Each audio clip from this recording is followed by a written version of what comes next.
నేను Japan visa just 1250 రూపీస్తోనే apply చేశాను, ఎలాంటి ఏజెంట్ లేకుండా. అప్రూవ్ కూడా అయిపోయింది. 450 rupees visa fee and 800 rupees VFS వాళ్ళ సర్వీస్ ఛార్జ్. ఈ రెండే నేను పే చేసిన కాంపోనెంట్స్. ఇప్పుడు స్ట్రైట్ గా చెప్తే ఏం కావాలో, ఫస్ట్ జపాన్ ఎంబసీ వెబ్సైట్ లో జ్యూరిడిక్షన్ చెక్ చేయాలి. ఆంధ్ర అండ్ తెలంగాణకి కాన్సులేట్ వచ్చేసి Chennai. And next nearest VFS లో అపాయింట్మెంట్ బుక్ చేయాలి. మీరు ఒక self employed or any business person అయితే 3 years ITR plus business proof compulsory. Salaried అయితే salary slips plus proper NOC from the employer కావాలి. బ్యాంక్ అకౌంట్ లో 2 to 3 lakhs యావరేజ్ బ్యాలెన్స్ ఉండాలి. And last minute big credits ఉండకూడదు statement లో.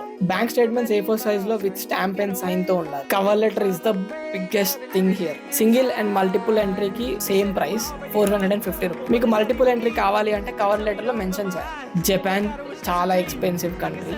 Officer ని convince చేయాలి you can afford it అని. Honest గా చెప్తా, డాక్యుమెంటేషన్ కొంచెం టఫ్ ఉంటుంది అని అస్సలు టెన్షన్ పడకండి. నా real cover letter, travel itinerary and full check list drive లో షేర్ చేస్తాను. కామెంట్ జపాన్ ట్రావెలింగ్ DM చేస్తాను.